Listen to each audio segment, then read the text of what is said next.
the mold. Howdy, howdy, ho, folks. Howdy, howdy, ho. My name is Ryan McNeil.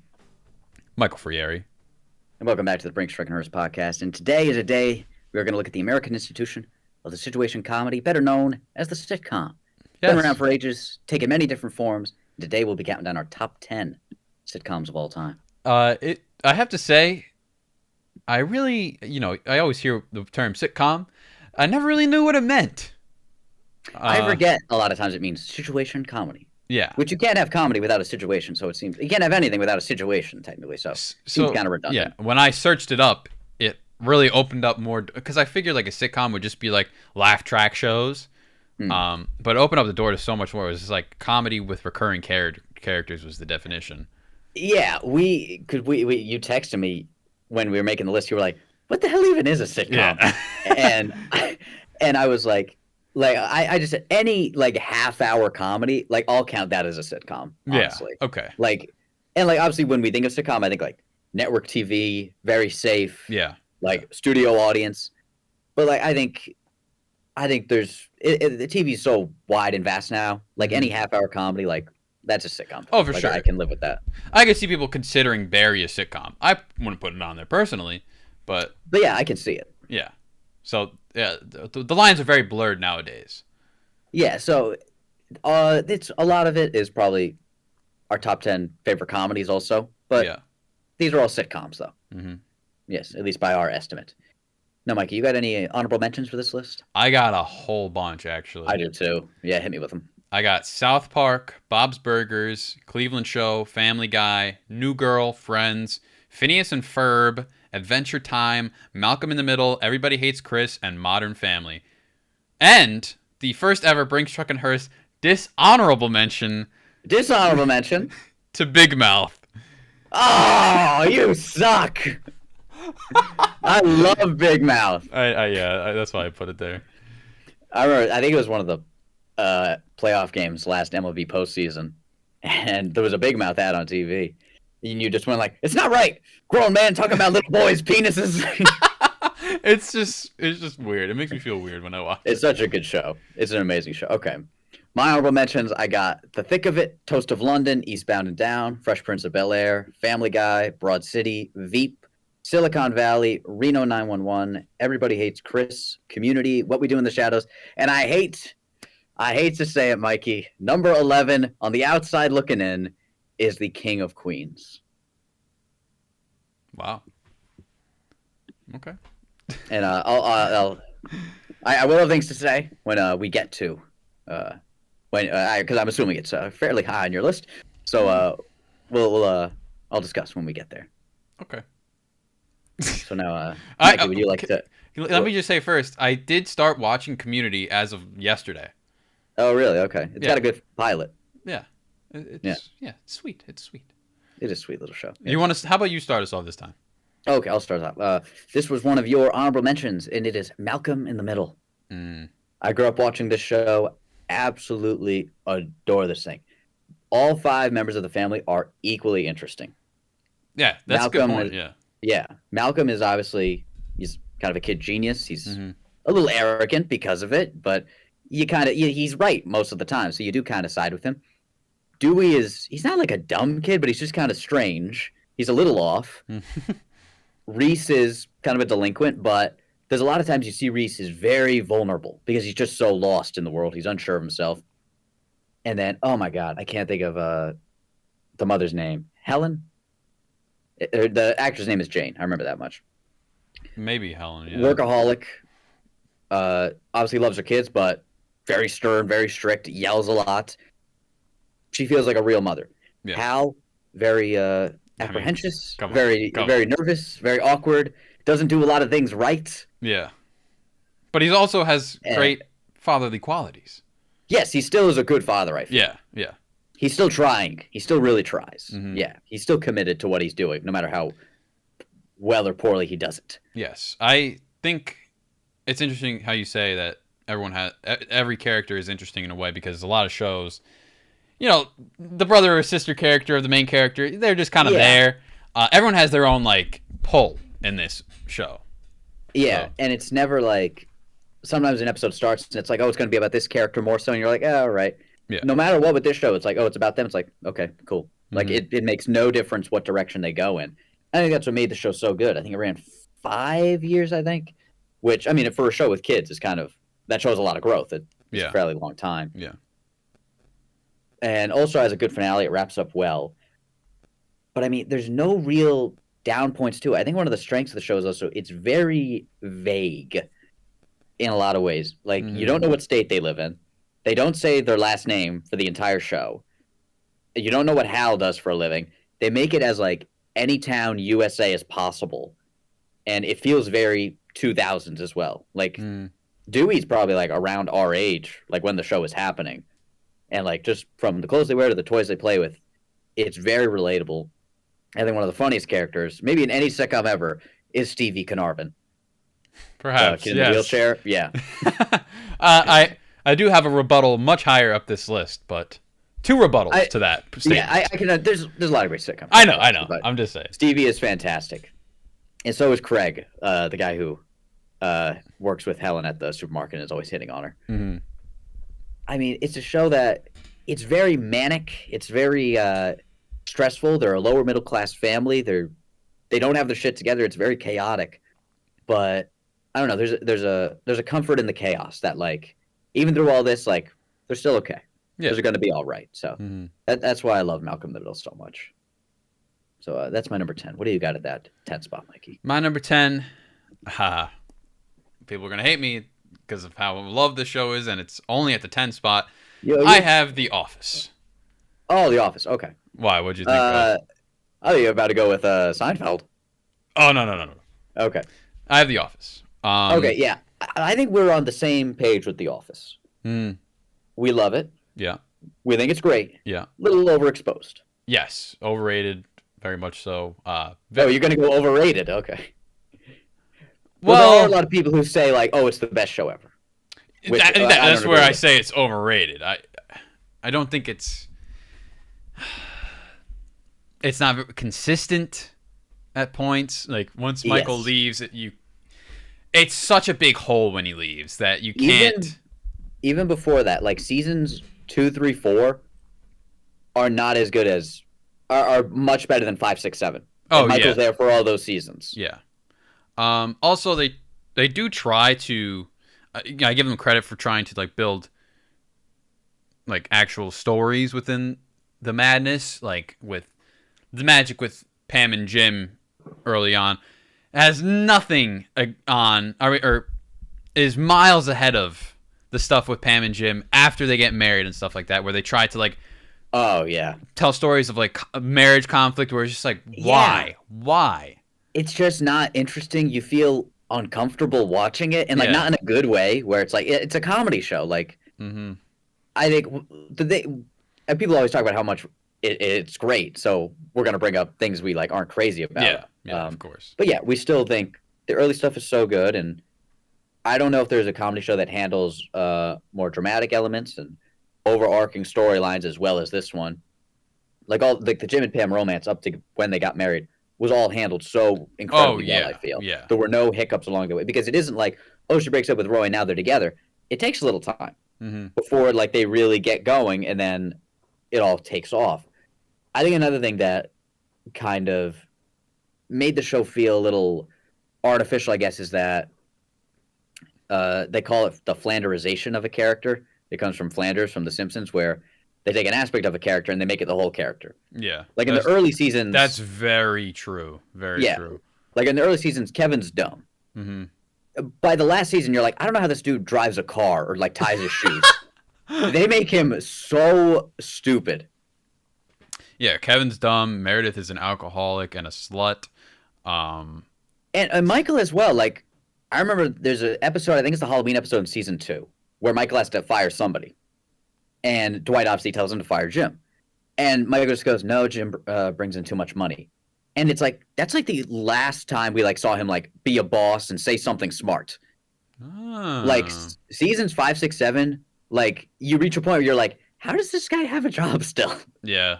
I think there's also maybe a little too many characters for its own good. Like I don't see the need for Meredith. I don't see the need for Creed. I never found Creed funny. Everyone loves Creed. I can't stand. You don't like Creed? I can't stand Creed. Creed's hilarious. He gets one line an episode, and it's the best line of the show. Okay, but Meredith really like no need. Yeah, Phyllis kind of no need. Yeah, Phyllis. Ryan, I think Ryan's my most hated character of that show. Well, I think it's like they did that on purpose. It's like literally the opposite of character development. They just made him a progressively worse and worse person. Okay. Kelly. But, I mean, I liked Kelly. You could see the people who like really tried to make their character more prominent, like Ryan and Kelly.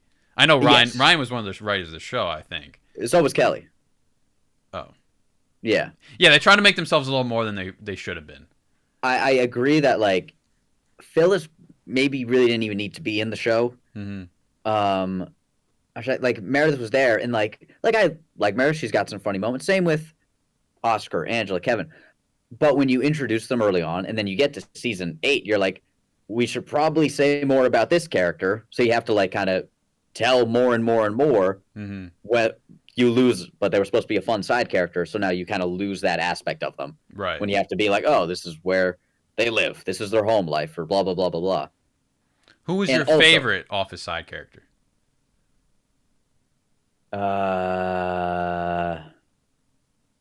Oof. Not considering like the main like Michael, Jim, Dwight. Early Kevin was good. I like Stanley a lot. Stanley just doesn't want to be there. Yes. I was about to say my most hated, easily Andy. I think Andy really? I think Andy adds so little to the show. I do think they tried to push him a little too much, because obviously they have Ed Helms. I think he just came off doing all the Hangovers, so they want to write him in a little more. So he kind of took over Michael, but I do like Andy. But like you said, he brings very little. I don't like his like shtick, where he's kind of like this just like goofy guy. Yeah, like I think it worked when he's just like the annoying coworker with Jim when he goes to where did he go? Ithaca? Stanford. And like I think that worked, and then like he comes to the Dunder Mifflin office, and it's like, okay, I can live with that. Mm-hmm. But then he's got full storylines with Aaron and something with Angela, and then he's constantly in the show. He's taking up so much time that I would rather see you somewhere else. Yeah, that's a good point. And they also kept like adding people, like a little too much people. Like what was one of those kids' name? What was that kid's name that started working there with the long hair and the glasses? Oh, I forget his name. It was played by Clark Duke. Yeah, actually, I think was his name Clark in the show. It might have been actually. It might have been. I know one of them was him and Plop. Pete. Plop, they called him. Yeah. It's just unnecessary additions, like Aaron too, because they wanted Pam to be like I think Aaron worked.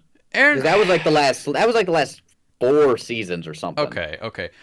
He was there for a while. I understood her purpose because they were making Pam more of something. But yeah, she went into sales. So like but those 2 guys from I think they're just in season 9, and they felt like we have to add something, so they just threw them in there. Yeah. Oh, my favorite sidekick, Daryl, actually, is probably my favorite side character. I would probably say... Oh, Daryl's really good. Yeah. I would like Toby a lot. I would say Toby. Yeah. It's just... You obviously feel bad for Toby. And just the chemistry between him, or the lack thereof between him and Michael is just so good. Some of the best moments. And I love just how he's just he's just such an unlucky man. He moves to Costa Rica, and he goes... On my first day, I went ziplining and I broke my neck. And he's just sitting there. He's like, I've been here for 6 months. I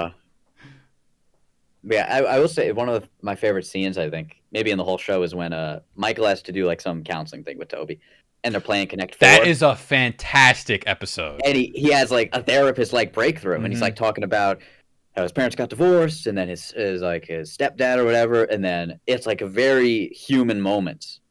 And it's not just Michael being the big dumb goofy boss. You see him like be like a real person, which is important for the main characters. Also, this is a show that definitely went on a little too long. Yeah. Where they even like decided to say that Dunder Mifflin went bankrupt and they had like started working for this like technology company. It was so weird. Yeah. It's just like, why make You those reach a decisions? point where you just start trying shit. Yeah, yeah. I would have liked to see a little more like stuff with the branches. I thought that was kind of fun. Oh, like the other. Yeah, Oh, like, that would have been cool. yeah. Now also so many iconic episodes. Yeah. What would you say favorite is episode? my favorite episode is the one where Michael thinks he's taking over Jan's job. Right, Jan, that's her name. Yeah. Levinson Gould, I Yeah, presume. Levinson Gould. He's assuming that he's taking over a job, I think, and he brings everyone to a retreat to determine out of Stanley, Andy, or Jim and Dwight maybe who will take over the managing position, and they have like this. Oh, is this at the beach? Yeah, yeah. Oh, okay. And yeah. I love when Andy's in the sumo suit and he's just floating in the river, and it's like a cutaway of Michael saying like, "Oh, like just catching up, like, oh, Stanley doesn't care, whatever." And he goes, "And Andy, where the hell's Andy?" And you see Andy just floating in the river. That's my favorite episode.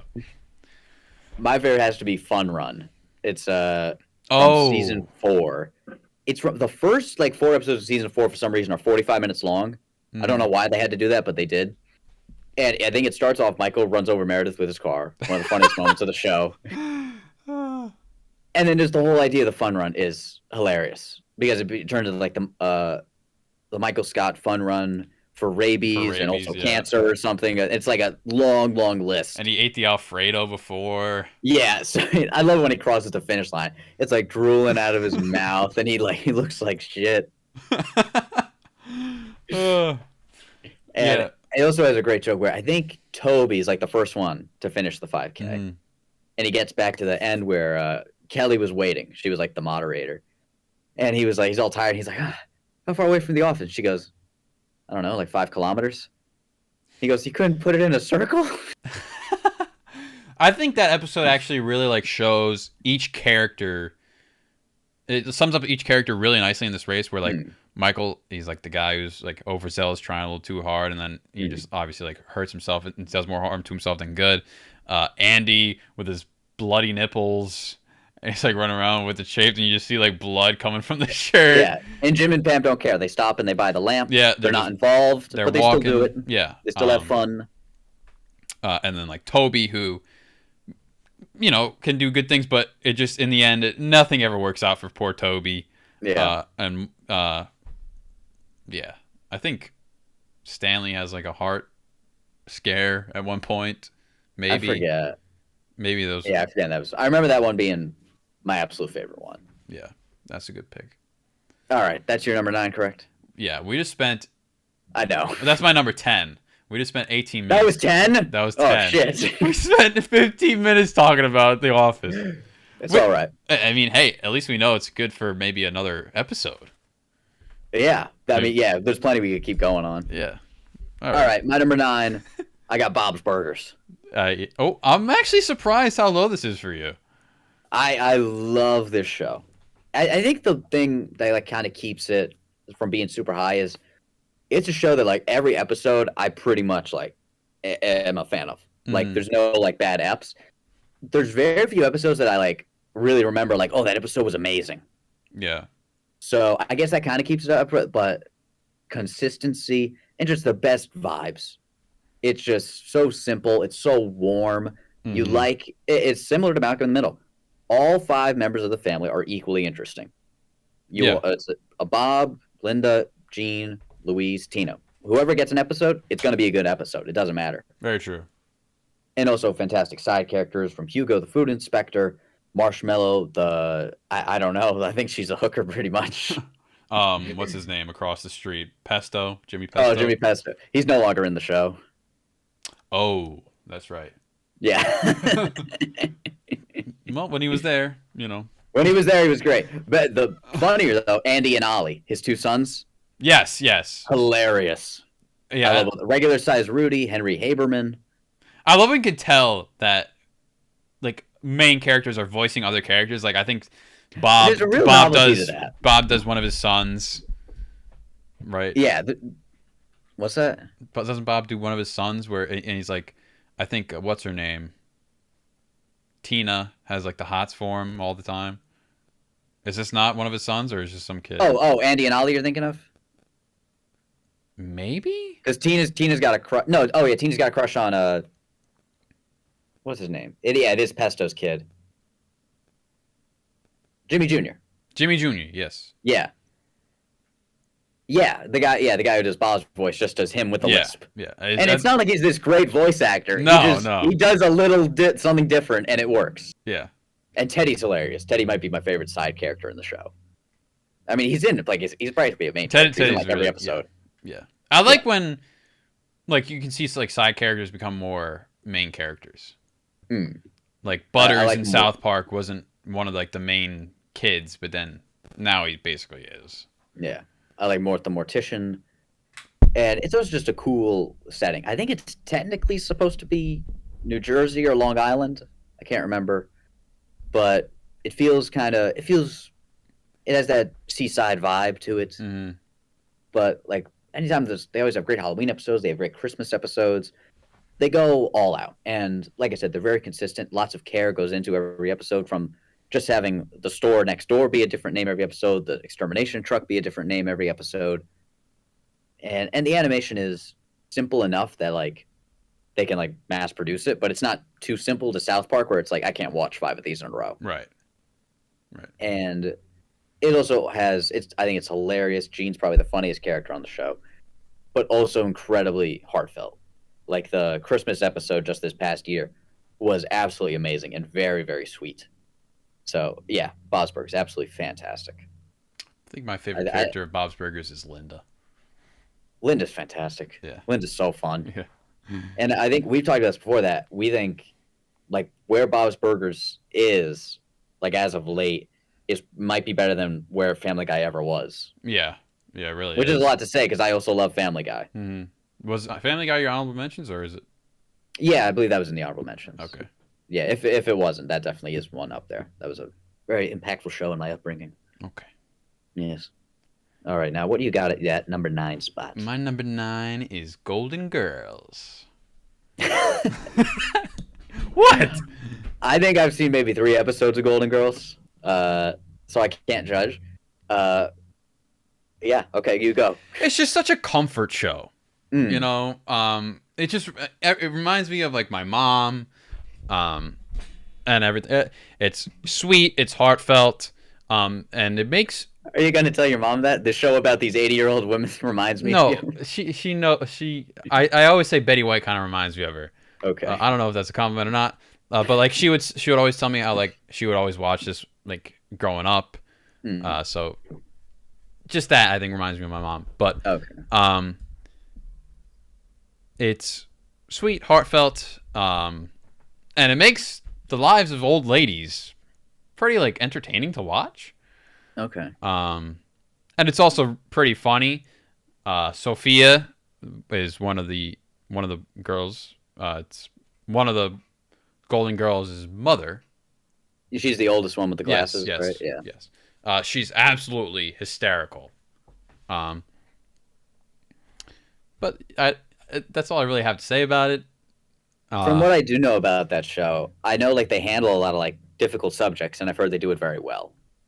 Oh, yeah. They also have an episode where they're meeting the president. Okay. So you get a good mix. You get a good mix. They have fun. You know, they have fun. It seems like very harmless fun most of the time. Yes. Alrighty. Now my Ocho. I have a show that ended just a couple of years ago, I think now. It's Brooklyn Nine-Nine. I've never seen Brooklyn Nine-Nine.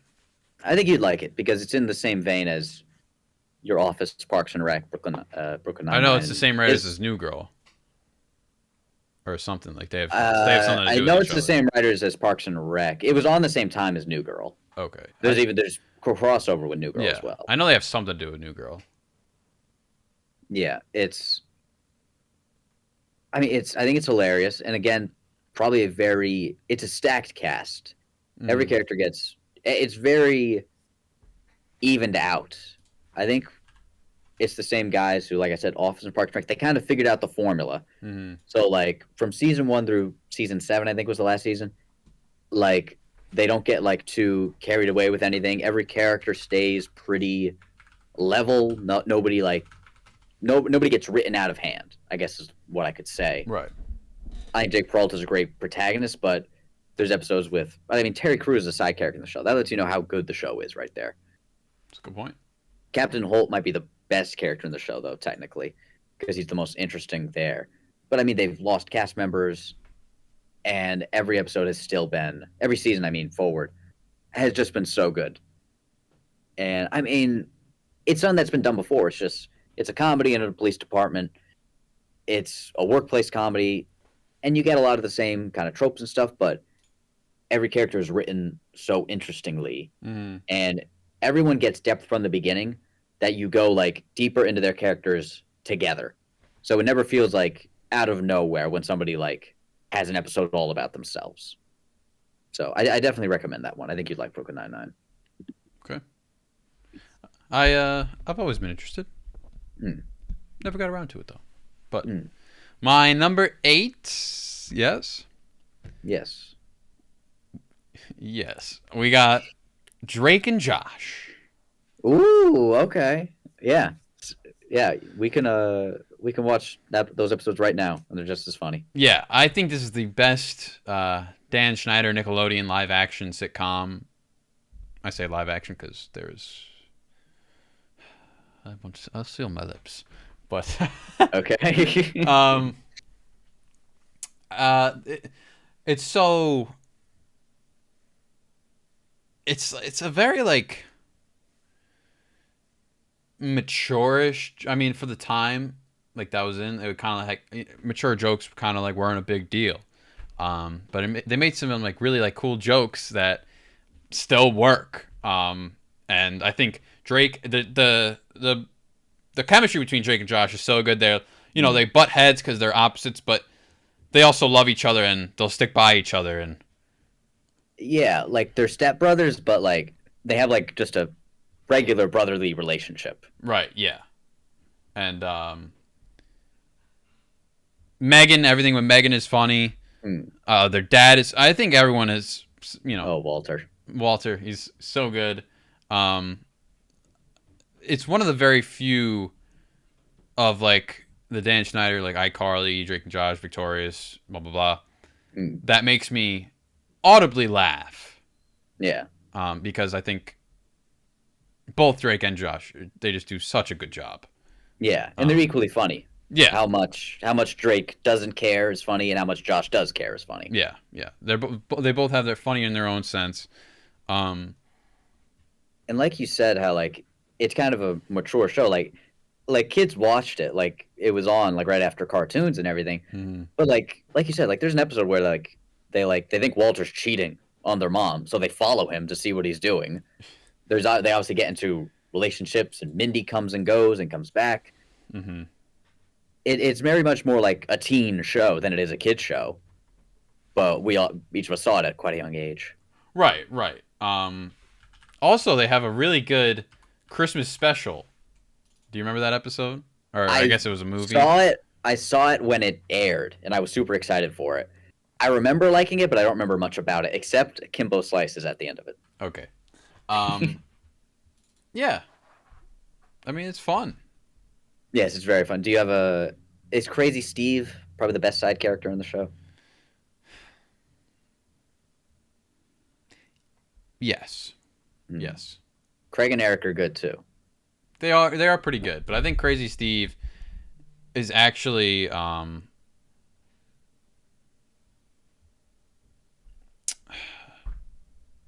sorry, Victor just sent me an email. Crazy Steve is so boisterous and unexpected that it works, and it's not like overdone. Yeah. And a line me and my friends still quote to this day is there's a rift between Craig and Eric, and Craig meets with Drake to talk about something, and he goes, "Look, Eric is a pacifist. And Drake goes, I thought he was Jewish. Yeah. And like you said, these aren't jokes from a kid's show, really. Right. But like we still understood they were funny. And like there's stuff like that, and then there's also just Pip Pip Padoodly Doo, where they dress up like the rabbis and go into the theater. Also, a pretty risque type of thing.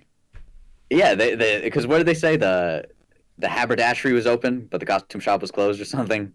Yes, the haberdashery. But yeah, fantastic. It's a great show. Mm-hmm. All those shows make like these really weird jokes that like are so strange, but this one works the best. How would you rank the Schneider shows of Drake and Josh, Zoe 101, iCarly, and Victorious? How would you rank those? I'd probably go that order. Really? Okay. Yeah. Okay. Yeah, I think Sam and Cat last. The new ones now. I almost saw an episode of that. I've seen a little bit of Sam and Cat, but yeah, I would go Drake and Josh, Zoe 101. I love Zoe 101, by the way. It's great. Yeah, because I've seen episodes like not too long ago, and I was like, this is like really different. Like I didn't appreciate for how different it was from all the other shows. Yeah. And did you want to go to PCA growing up? Because I did. Oh yeah, I wanted a Jet X, those stupid bikes that they drive around, and I wanted the Blix drinks. Oh, those. Also, what's super cool is like they use like the same type of things where like the pear phone, so you could see them all existing in the same universe. Yeah, which is neat because it's like stuff like that they didn't have to do. I appreciate. Yeah. No. Mm-hmm. Yeah. All right. Now I move on. That was your number 7, correct? 8. 8. Okay, now my 7. Yeah. All right, my number 7 is 30 Rock. Another NBC staple. I think Tina Fey is probably one of the funniest people of all time. This is her crown jewel, I guess you could call it. Just a beefed up cast. Jane Krakowski, Jack McBrayer, Alec Baldwin, Tracy Morgan, of course, as Tracy Jordan was amazing in this show. And it's very meta because it's a TV show about making a TV show. Meta. Yeah. But I mean, it's a look behind the curtain, so you can make a lot of in-jokes and stuff. But Tina Fey is just she's obviously a great actress and comedic actress, but she's such a good writer that at no point does the show get stale. At no point do things become routine or expected. Mm-hmm. Everything is it's kind of zany and weird, but it's never gimmicky. Like everything happens for a reason in the show. Right. And it's very rewatchable, and I think the jokes per minute in this show, I don't know if I've seen a show that matches the jokes per minute in this. It was like every 8 seconds, there was something to laugh at. What's it called again? 30 Rock. 30 Rock. Never even heard of it. Because of 30 Rockefeller Plaza is where like the NBC building is. Uh-huh. That's where they film like late night shows and SNL. And it's about a fake show being made in 30 Rock. Yeah. Yeah. It's right in front of the ice rink, if that helps. Oh. Yeah. Yes. The ice rink. So yeah, I think you'd like it because it's quick. It's a lot at someone at once. Yeah. So that's my number 7. What do you got at that? Siete, Mikey. Siete. I have Full House. Oh, okay. I don't think I've ever seen an episode of Full House. Really? Nah, never saw an episode of Full House. That is so surprising. I remember it being on what would it be on? Be on like Nick at Night. Yeah, that's where I saw it first. I mean, yeah, I watched Family Matters on that and George Lopez at 2 a.m. But yeah, My Wife and Kids. My Wife and Kids is a good show. My Wife and Kids. I love My Wife and Kids. Yeah, I never caught an episode of Full House though. That's so interesting. But anyways, although this is a very like safe and kind of cookie cutter, heartfelt show, it's still like so good. And I mean, it does everything that it sets out to do like really well. Like it builds like a really truly like loving family, and they play like the gimmick of like the 3 fathers kind of thing really well, because I think like the mom of the girls die and the dad is with his brother-in-law and his best friend, and they're like all raising everyone, and it's just so it does everything so well where it's so heartfelt, and you like see like all the kids like grow up and they kind of have like their own like personalities and their own problems. Kind of get a little cheesy Oh yeah, I mean, you kind of can't miss it with these types of shows. Sometimes simple and heartfelt is just what you need, though. Yeah, yeah. It's just so simple that there's really nothing else to say. I mean, like, You know I, what you're getting, but yeah, you like what you're getting. I love every character in this. And like, just it's a good show for like kids to watch because like you learn like little morals. Like, there's always like a moral to this each story, each episode. Like a lesson for like a parenting lesson for the kids. Um, Mhm. I mean, Michelle is as a like little girl is so adorable, and um, Uncle Jesse, such a real like cool guy. Like, I think everyone wished they were Uncle Jesse at some point. Oh yeah, Uh, just young Stamos. I mean, come yeah, on. yeah, uh, And I love Bob Saget. God rest his soul. So yeah. I Bob's, know there's something in there for me. I never call. yeah, I'm sure there is. All right, that's a nice seven spot. My number six. I have The Office. Move on. We talked about it enough. Yeah, no. Your number six. The Simpsons. Ooh, okay. Yeah, I think. How many Simpsons episodes do you think you've seen? Oh, that's a pretty good question, actually. Because I feel like I've seen a lot, but I've seen like 40 of them, and like that's not a lot of Simpsons episodes when you think Oh about it, no, though. no, yeah. It's just something that I like to put on, just like if I have like, if I'm like I don't know what to watch, let me watch like some Simpsons. That's like Mm. whatever. I mean, it's so probably the most iconic show on here, I would say, for my list. Yeah. Uh, Yeah, it might be. Yeah, because animation's like I feel like more global a lot of the time. yeah, yeah. I mean, animation Animation is is cinema, is or in this case, television. animation is television. Um, and when I was a kid, I remember thinking like, oh, this is like, it's one of those like mature cartoon shows like that, like, Yeah, my age, I really wouldn't be allowed to watch. But when you actually do watch it, that's not really the case. I mean, I think it was like kind of boundary pushing, like for the time. yeah, Like I think just like oh, there's kids talking back to their parents. Like Bart said, "bastard." Like that was like crazy stuff at the time. Now it's hmm like super tame, obviously. yeah, yeah. And like it's on Disney Plus now. Yeah, Before the rated R stuff came on, so yeah, um, everything is really like it's a lot of like just dumb humor, obviously, with like a main character like Homer. I mean, you're just getting like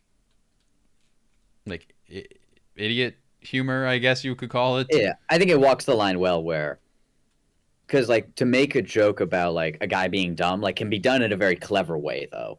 Yeah, yeah, Like there's one joke I remember in an episode where I think it's a pretty early episode where Homer's driving and he passes a gym and it says gym on the side. And he goes, "Ooh, a gime." And then he parks his car and then he walks and he goes, a gime." And that's it. That's the whole joke. And it's so stupid, but it makes me laugh. yeah. That's kind of like stupidity might be all you really need sometimes. Like, Yeah. when it's done well. Yeah. And obviously very influential. Mm, I mean, Family Guy is the obvious one, which, without Family Guy, you're probably, you're American Dad, you don't have Bob's Burgers. I don't even know if you get South Park, probably, if Simpsons doesn't come on the air. oh yeah, it I think it paved the way for just about everything. I mean, obviously with like the shows that like Futurama, because same guys, but Yeah. it allowed TV, almost like The Sopranos, where it allowed TV to have like this crude humor to it, um, because of how well The Simpsons landed. Do I think The Simpsons can be pretty like dry at times, where it's like doesn't really bring that much to the table? Yeah, but I think it's so uh so like it sets the standard so well Hmm. that you really don't mind. Yeah. Um, Yeah. And I think, like we said, a lot of great side characters in this one as well. And yeah, I think it's one of the most important shows because even beyond movies and TV, they probably don't get a lot of more mature animation in a Yeah. lot of different ways without this show. So Right. maybe one of the most important shows on this list Right. Yeah. in the history of television, let alone just sitcoms. So, Mm-hmm. and now we enter the top five. My number five, I have Arrested Development. Oh, I haven't seen this one either. I think this, it's tough because there's a smaller sample size, but it's one of the funniest shows of all time. Mm-hmm. The first three seasons before they went away for a bit and came back, and they came back on Netflix, and the Netflix stuff is fine. It's good. It's better than your average sitcom still, but it doesn't touch the first three seasons. Right. The first three seasons they're very kind of subtly political, but also always in a very funny way. It never feels heavy-handed or forced. Mm-hmm. And again, with the jokes per minute, I think it just comes at you so fast. And another great thing about it is if you watch an episode in like midway through season two, you might not even like the show because there's so many callbacks. Mm-hmm. There's so many callbacks. There's so many things that are like referencing other things that happen, like and like just like musical cues that come away and come back again for certain emotions or certain relationships with two characters. That there's so many jokes that might fly under the radar, Mm-hmm. but it's still a show that I think it made so many people. First of all, because Jason Bateman was already famous, but he was known as like a child star. Mm-hmm. He was a kid and then teenager, and this was his first like big break as an adult actor. Will Arnett, people didn't really know before this. Michael Cera, people didn't know before this. Will Arnett's on there. Yeah. Yeah. David Cross, people knew, but he wasn't like a huge he's a network TV star. Right. Portia de Rossi's amazing in it. Pre-Alvin and the Amazing in it. Chipmunks. Yes, pre-Alvin and the Chipmunks, David Cross. David Cross isn't in Alvin and the Chipmunks. David Cross performed at Shoe not too long ago, actually. Yeah, he was This at month. the community theater. Yeah. Yeah, down the road. Yeah, because I remember seeing that sign and I was like, oh, I would have seen that if I was freaking there. But Yeah. no, he's very cool. And Tobias is a hilarious character, and Tony Hale as well. Tobias Funke. He becomes the first analyst / therapist, and he puts on his business cards that he is an analrapist. Mm-hmm. Now, and I think Tony Hale as Buster Bluth is also funny. And there's lots of foreshadowing too. There's more foreshadowing to like just jokes and things that no show's ever done except this one. An incredible amount of care, so meticulous, perfect show. I like how you say that how it references so many things that's happened in the show. I really like that personally because a lot of these like sitcoms really, an episode will happen and it'll just be like, like in Fairly Odd Parents, where at the end of every Fairly Odd Parent episode he goes, I wish everything was back to normal. Yeah, it feels like that at the end of every episode, and the next episode like doesn't reference a thing. I like when there's ongoing points. Yeah. Relationships obviously are a big one where they usually stick around for more than one episode. I just like when there's a little continuity in these types of shows. Yeah, and because like my top four are all shows where you could tune in any episode and like pick it up and be like, oh, this is cool, I like this. Yeah. Arrested Development is one that's a little more difficult to say you could do that with. Okay, yeah. Which I think is something that kind of sets it apart and makes it special. Mm-hmm. And it's not like it doesn't have a lot of like super dramatic moments, but it has a lot of sweet little moments. Again, a lot of understated stuff outside of the big comedy moments. Mm-hmm. So that's my number five. Now let's venture into your number five, Mikey. Seinfeld at 5. Okay. Yeah. I mean, hey, top 5. Yeah. Probably the most iconic live action laugh track sitcom. Yeah, it is. Yeah. I mean, it it ran for 9 years in the 90s. It's still I could probably find it on TV right now. Yeah. Like I said, George Costanza, probably one of the greatest, probably the best comedic character of all time, in my opinion. Mm-hmm. With who plays his father? Don't worry about that. Don't worry about that. Okay. We'll get to it. Okay. But that even more so. Anyways, Although I have to say, can I say something real quick? Go for it, Mikey. George is the only one of the main characters that I like. Really? Yeah. I don't like Kramer at all. I think he's just there for like he's like supposed to be everyone's favorite character. You know what I'm saying? Okay, I can get how. Yeah, I understand what you're saying. How like, especially as more time went on, the writing was kind of designed to like make him shine, make him kind of Yeah. the zanier, weird character. Jerry really annoys me at a lot of times. Jesus, you like the show? Oh, I love the show. I love the show. Okay. I think this is just a testament to how good George Costanza is. And what's her name? What the hell's her name? Elaine? Elaine. Elaine I probably like the second best. I do like Elaine. But so many iconic episodes that just like the main like problems of episodes are like can just be like such ordinary things that are just blown out of proportion sometimes. Oh yeah. Where it's just so good. I saw when that meme where it was like he's a 10 butt, she's a 10 butt. People said like that could literally be the synopsis for every Seinfeld episode. It's like, oh, she's a 10 but she has man hands. He's a 10 but he's a close talker. Yes. And it's all little things that become bigger. And no show was ever better, I think, at having two completely separate storylines find ways to naturally dovetail into each other at the end of the episode. Yeah. And it's a show about nothing, but it's about small things. It's not like they have a beginning, middle, and end. I've seen shows with about less. Oh yeah, yeah. But yeah, I'll keep my lips sealed on this one. Okay, then I won't say much more, and we'll move on. Okay, all right. My number 4, I have one of my favorite shows of all time, Parks and Recreation. I know you're not crazy about this show. Yeah, I'm not. I like it more than The Office, which I know is a fighting words for some people, but I think it's just as funny, and I like the characters more. And just, like, that's it. Like, I know The Office did a lot of similar things first. Yeah. Watching Parks and Rec after it, though, it never bothered me, though. Okay. It never felt like, oh, that's too similar, or this is too much like that, or anything like that. Everything just felt like its own thing to me. Right. Am I wrong? Same writers for the most part? Yeah, I know Michael Schur, who created this. With Greg Daniels also who adapted The American Office. Okay. I think they both wrote on both of them. Yeah. Okay.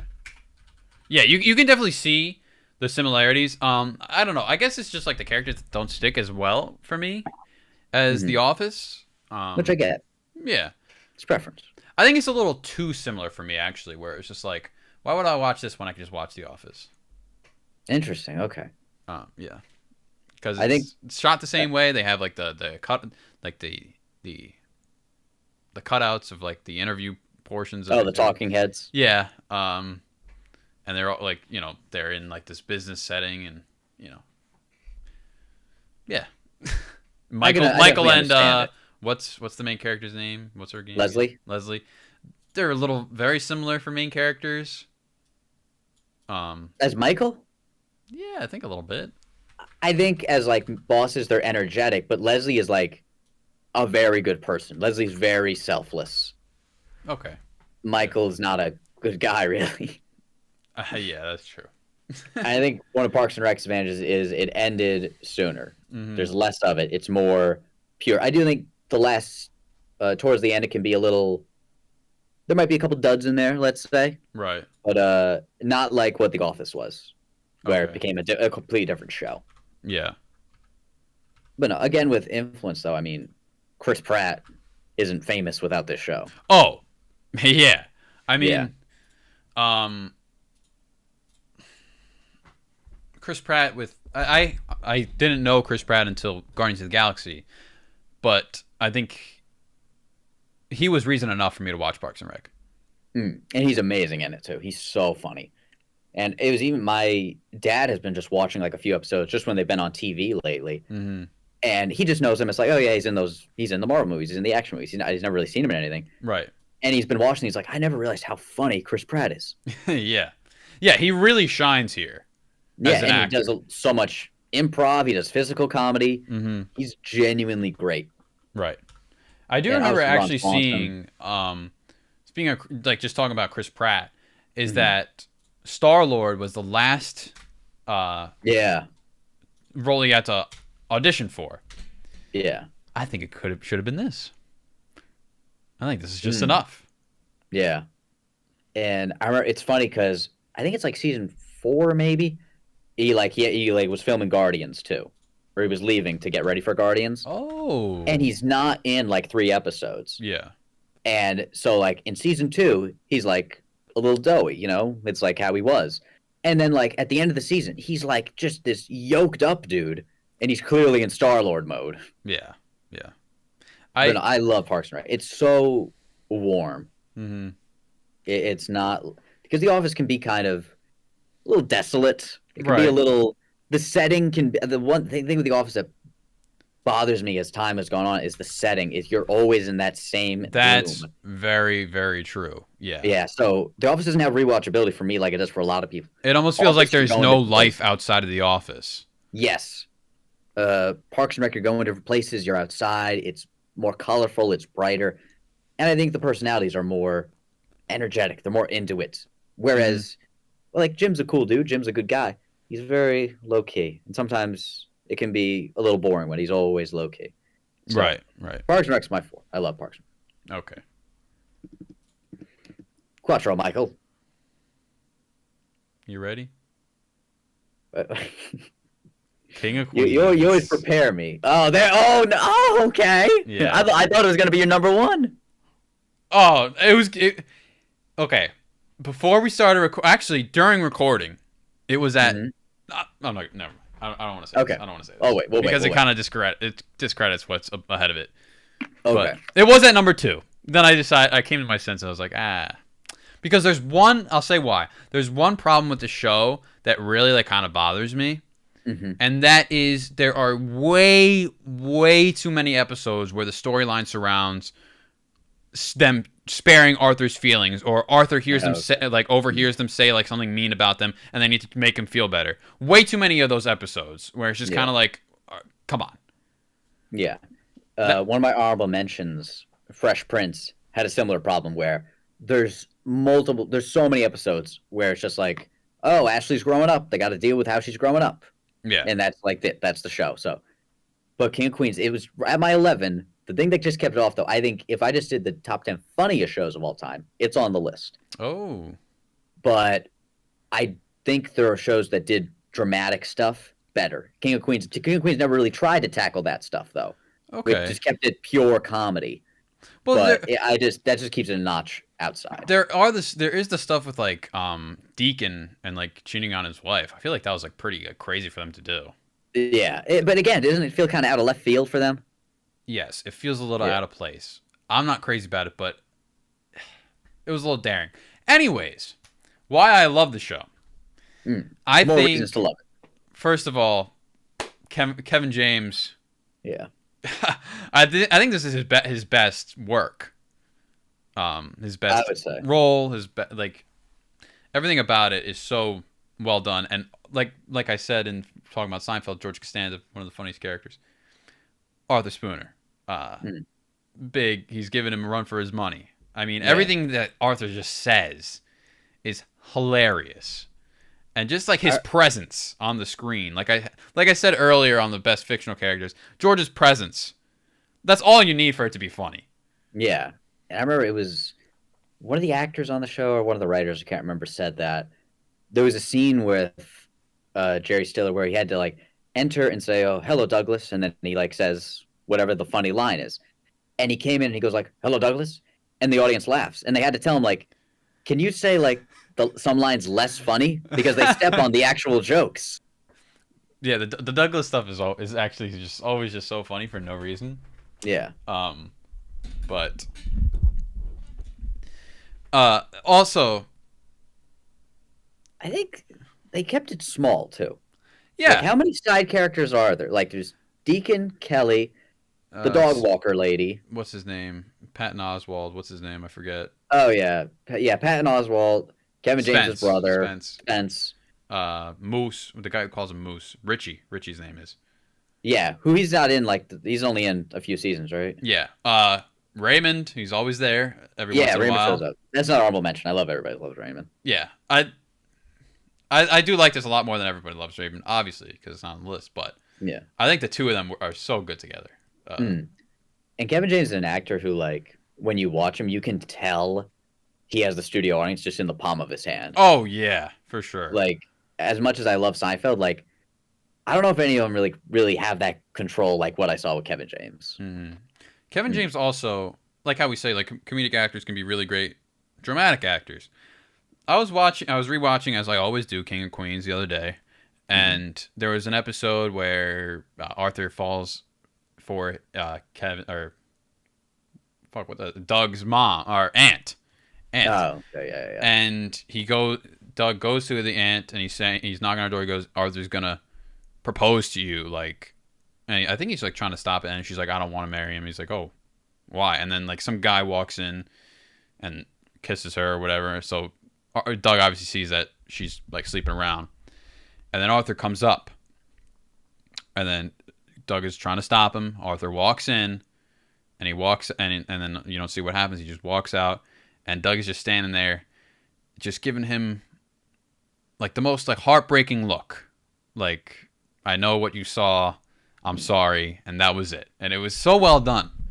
But also like you can see, even though Doug is like a goofball, and there's a lot of times where it's just like, oh, sports TV and whatever.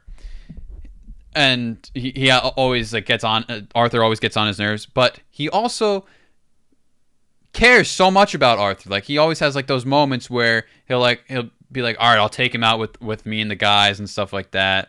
And Arthur's kind of like almost like a child to him. Mm-hmm. Yeah.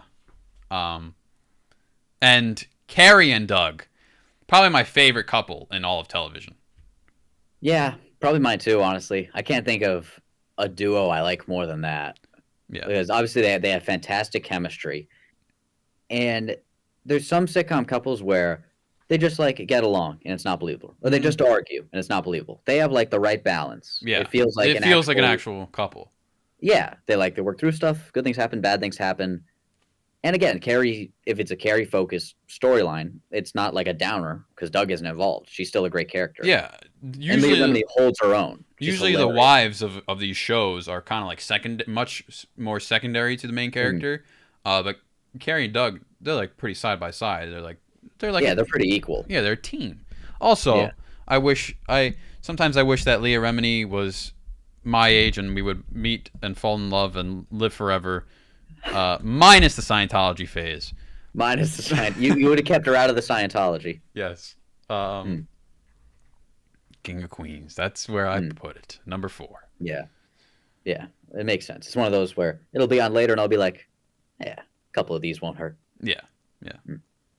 My number 3, I got another show that you're not really a fan of. It's Curb Your Enthusiasm. Okay. It's R-rated Seinfeld. I'm gonna. Oh, that's a really good way to put it, actually. Yeah, that's pretty much all it is. Yeah. It's Seinfeld, but they curse. I mean, George is literally based on Larry David. Oh. I mean, yeah. And there are times where it's not like full storylines repeat, but there's certain things that like happen in Curb that are pretty similar to what happened in George and Seinfeld. Right. Because I think it's just himself, so he can't help but repeat it, I guess. Yeah. But yeah, Cheryl's great, Jeff's great, Susie's great. JB Smoove as Leon is maybe the funniest character in the show outside of just Larry. My favorite guy is I don't know what his name is. I think he just like passed away too, where he has like that weird voice. Oh, yeah. Yeah, Bob Einstein. Yeah. Yeah, Super Dave Osborne. Yeah, hilarious.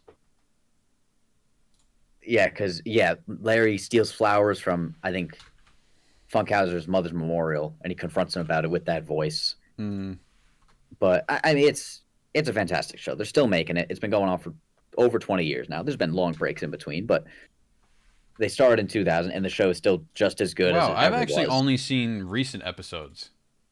Oh, really? Yeah. I didn't know it was going on for that long. Yeah, he did it. It was 2 years after Seinfeld, I think. This started up. Oh, wow. Yeah, so yeah, he's been pretty consistently writing for all for 30 plus years, Right. on like a big time TV show at least. Yeah. And he's an incredible comedic actor. Where people think, oh, he's just playing himself. Yeah, but like he still has to be funny. Also, I find it funny how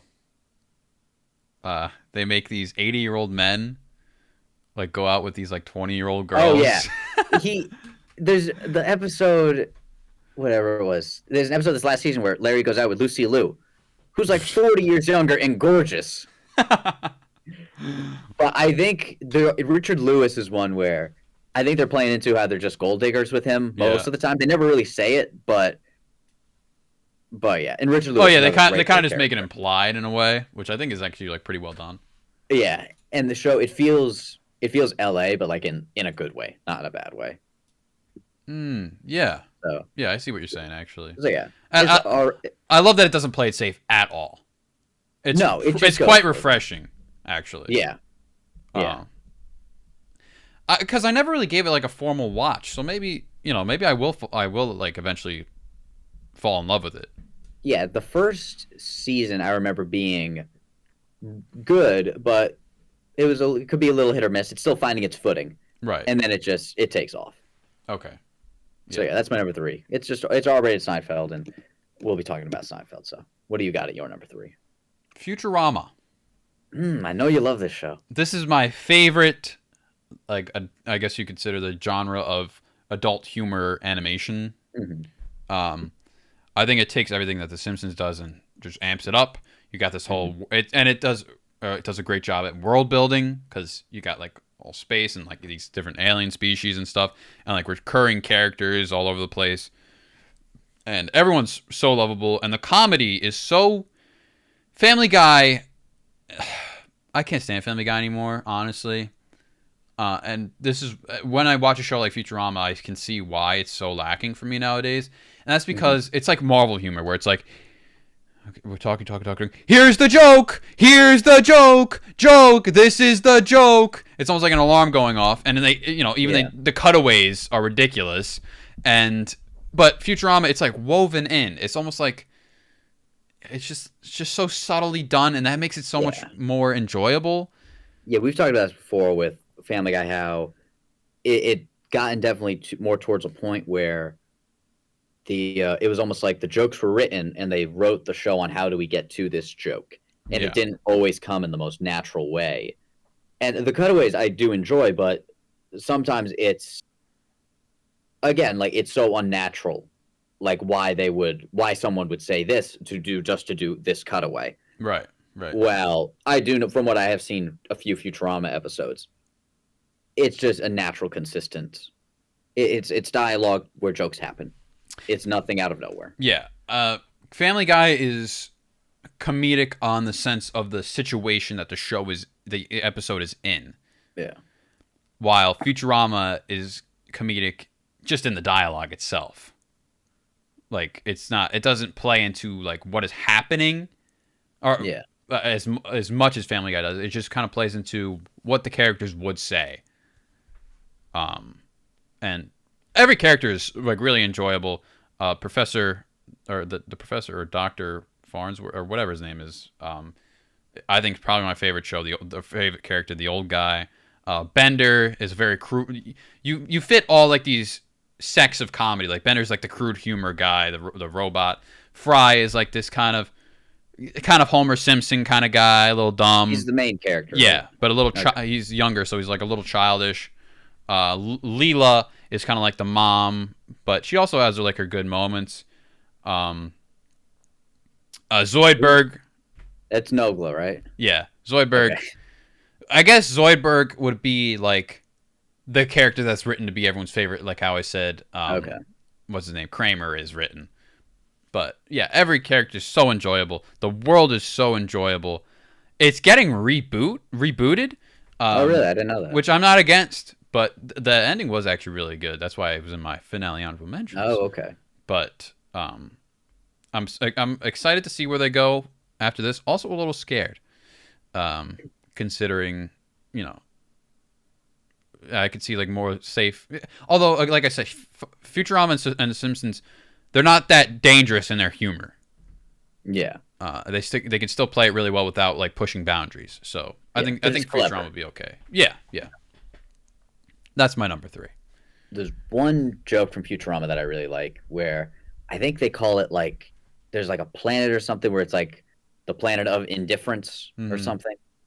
And there's like a guy who's dying and he goes like, "Tell my wife, maybe." And it's just like how to even think of that. Yeah, I find so impressive.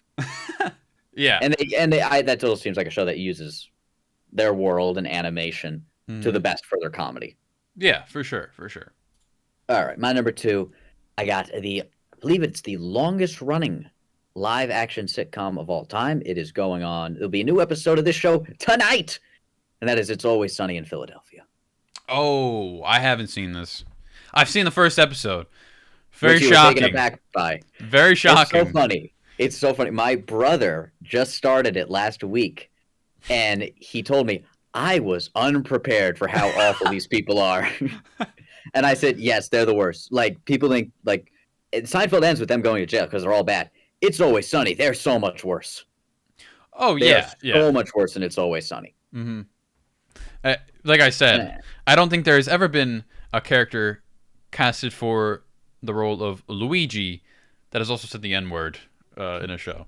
So there's that going for it. There is that going, and it's in the first scene of the first episode. Yes, it's like one of the first words said.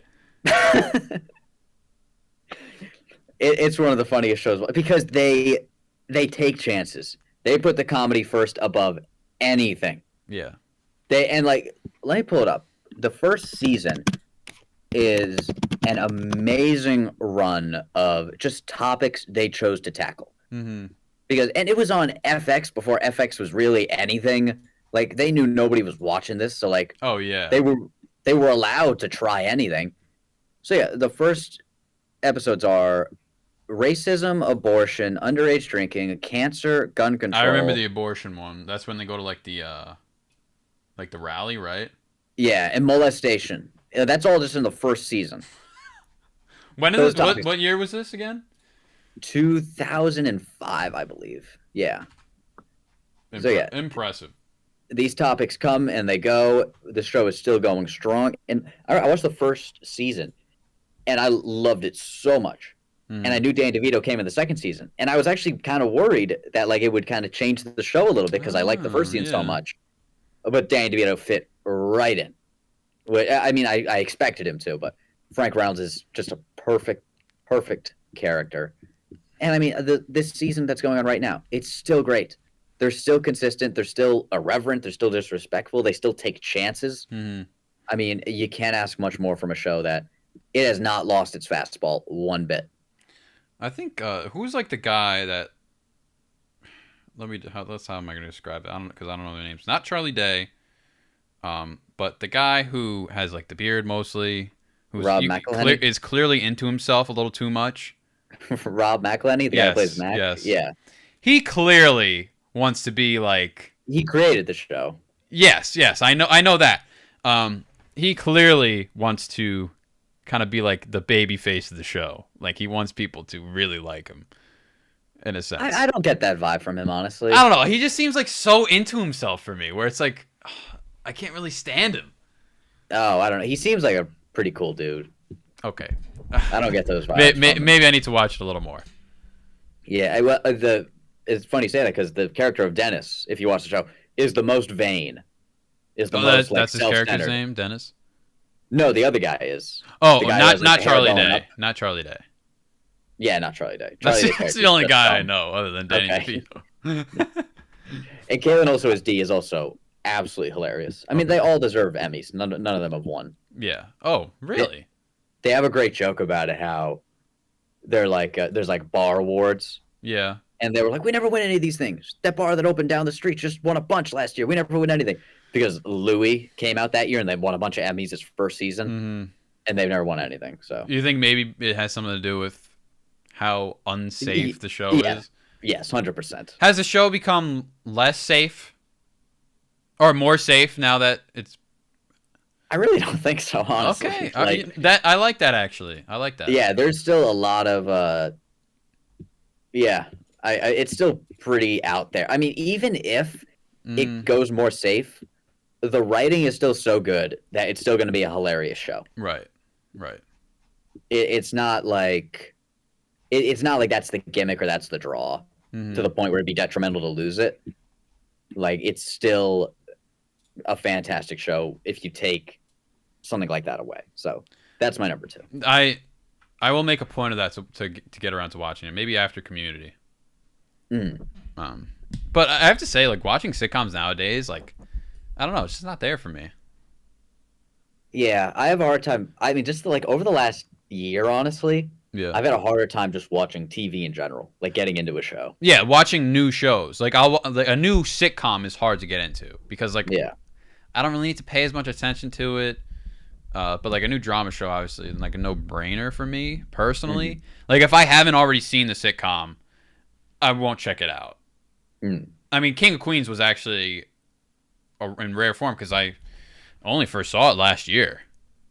Oh, really? I didn't know that. Yeah, I only first saw it last year, like on vacation because vacation they only have like TV Land on, Yeah. and that was on, and I was like, damn, this is really good. Oh, wow. I thought you grew up with it like me. No, no, Oh, wow. and that's the reason why I got Peacock too. Oh, that's awesome. Yeah, and now All it's right. one of my favorite shows. It's time for the mountaintop. It's number one time, Mikey. Oh, I still got my number two. And there's number two time, I Mikey. know, I know you're not used to it because I always go first, and you, yeah. No, you good. You good. Okay, my Hit me number with the two. dose. Honestly, this being on the list kind of wipes everything on the list. So, Okay. but I think I had to give my number one some flowers. I'm talking SpongeBob SquarePants. Oh, okay. Interesting. Yeah. Yeah, that counts. Yeah, and once I figured that it counted, I was like, oh shit, like this isn't good because this is just gonna beat basically everything. Yeah. Um, They're still going on. I don't, I think at a very infrequent pace. yeah, and obviously it's much different now. But everything beforehand was just so good. Yeah.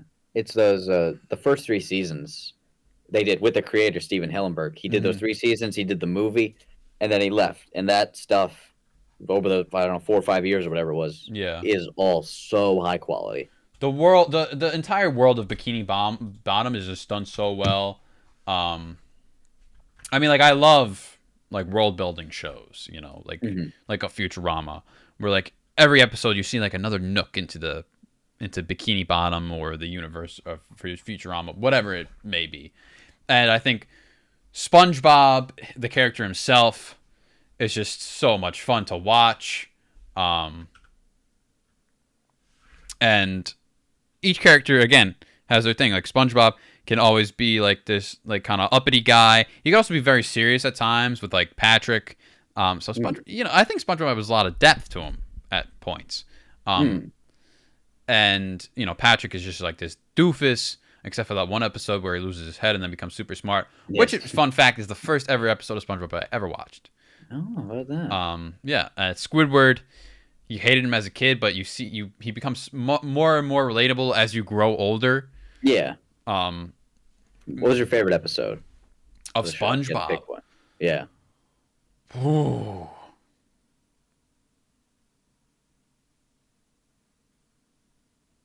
that is such a hard question. Hmm. I think I have mine.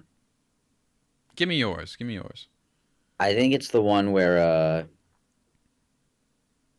they have to go and like paint Mr. Krabs' house or something. Oh, that's a really good one. Yeah. I remember there being so many phony moments in that one. Mine might be when Oh no, it's like they're like watching his house and they get paint on his dollar or something. Yeah, And they yeah. try to paint everything else, and it doesn't go right. Oh, I yeah. remember that. I remember them playing that one a lot and Yeah, loving yeah. My favorite might be when SpongeBob forgets the pickles, and then he like has a mental breakdown it. and just forgets how to even like I think I work. remember the one. Yeah, when like that like Bubble Bass character, the big like fish comes in. And he's like, still no pickles. Yeah. He's like, oh my god. And then you find like everything under his tongue, and then someone goes, Oh yeah. he has my car keys.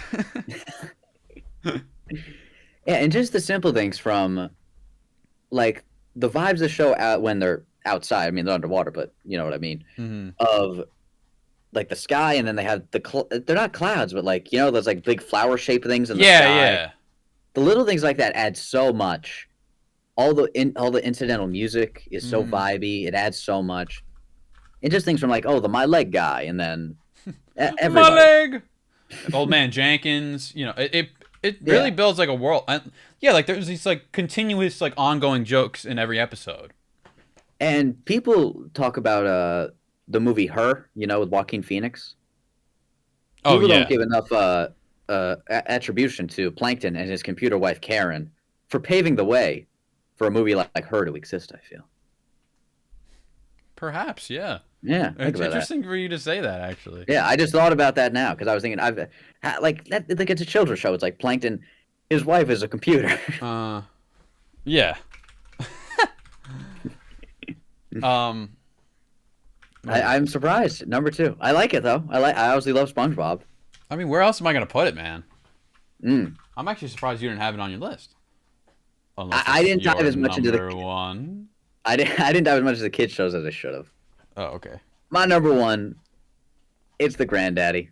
Yeah. It's the most influential. It changed everything. It's Seinfeld. I mean, everybody has copied this show one way or another. I mean, forever replicated, never duplicated. I mean, we said so much about it. Just talking about other shows, we talked about how great Seinfeld was, how important Seinfeld was. I personally think all 4 of them are great. I love all 4 of them because Jerry Seinfeld can't act. He literally isn't an actor, and he said that himself. But it plays so well off of him sometimes just being the straight man or him being just kind of there, I guess. Because George is so well, Kramer's obviously zany. George is kind of out there, and Lelaine is the most level. She's the closest to Jerry, but you see she can be as unreasonable as the others if something ticks her off. Mm-hmm. And everything from, I mean, Newman is obviously an iconic character. Peterman, Mr. Pitt. It's fucking Seinfeld, people. I mean, there's not much more I can say about it. So that's the number 1. It's the commercial number 1 for sure. Raked in a lot of the big bucks, and I personally like the finale. A lot of people don't dig the finale. I think it's fine. Yeah, I like the finale. Yeah, I'm not sure what else say. Like, there's nothing I would have like. Oh, they should have done this. Like, there was no other solution. Mm-hmm. So yeah, that's my number 1. Now, it is time. Numero uno. I'm intrigued because I'm not sitting here going, oh, I know what it is. Oh, I thought you would have expected it. Maybe it's just slipping my mind. It's How I Met Your Mother. Oh yeah, that's right. Yeah. It slipped my mind. Yeah. I mean, it's a personal favorite, obviously. It's what I think is the best part going for it is the fact of how it knows when to be funny and knows when to be serious. It has like all these really nice, like serious, heartfelt moments, and it's always done so well. And it's kind of like even though it's a sitcom, it's an ongoing story of like you wondering who is the mother, you know? Yeah, Bob Saget again. You got Bob Saget in there twice in your top 10. Oh, wow. Yeah. Wow. Forever in our hearts.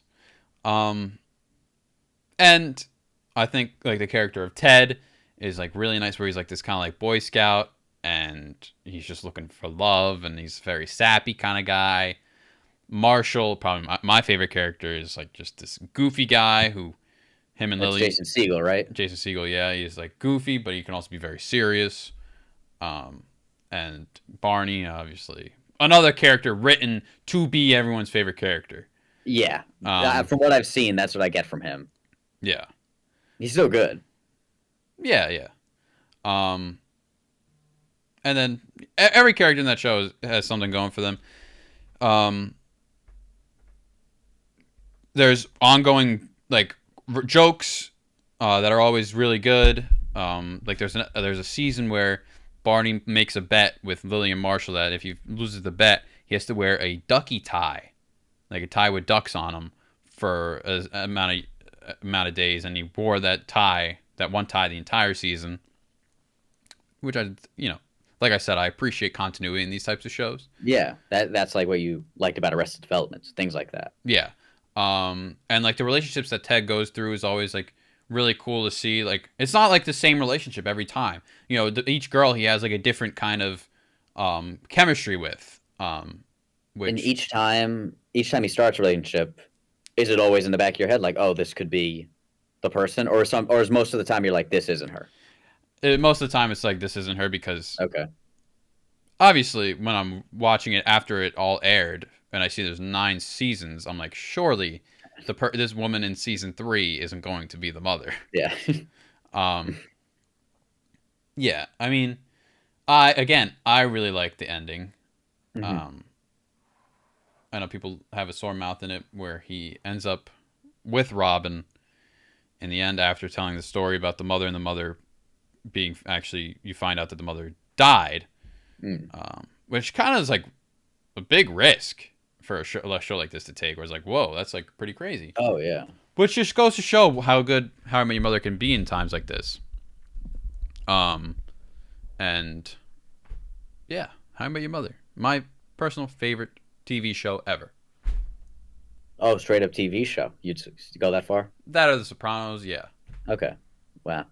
Yeah, it's a show I like seen a handful of, and I never really got into. I mean, like, there's nothing like bad about it necessarily, but nothing like jumps out to me or like I should stick around. But I haven't seen many of them too, so I can't judge too much. I know Bryan Cranston's in that episode, right? He's in multiple, and so is he is, okay. So is Bob I remember Odenkirk. seeing that. Oh, the BO. Can't go wrong with the BO. No, sir. So, and he's a lawyer in it too, Bob Odenkirk.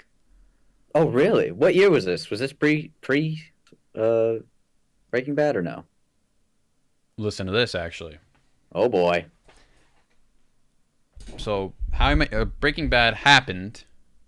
Saul appeared as Breaking Bad before he appeared in How I Met Your Mother. But when he did episodes of How I Met Your Mother, he couldn't go on the set for Breaking Bad. So what they did was, instead of using Saul's character, it was some storyline where instead they used Mike. And because they gave Mike more of a story, it allowed for Better Call Saul with Saul and Mike. Wow. And we don't even get the character of Mike without How I Met Your Mother, though. No, exactly. And also, the show Cobra Kai, based off of Karate Kid, is about they kind of make like the bad kid in the first Karate Kid, like the main character. It's because Barney, he's like talking about the Karate Kid. He goes, "The real Karate Kid, Johnny Lawrence of Cobra Kai Dojo." And that sparked like this whole thing about Cobra Kai starting up. So, yeah.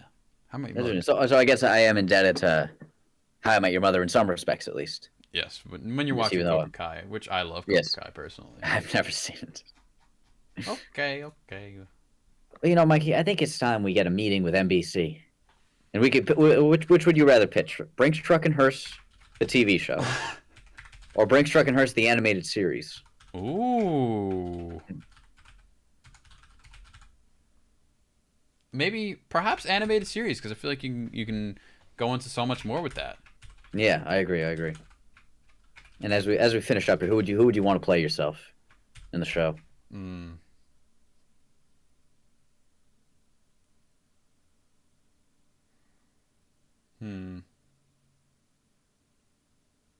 Probably Terry Crews. I was gonna say Peter Dinklage. For myself. Peter Dinklage. Terry Crews and Peter Dinklage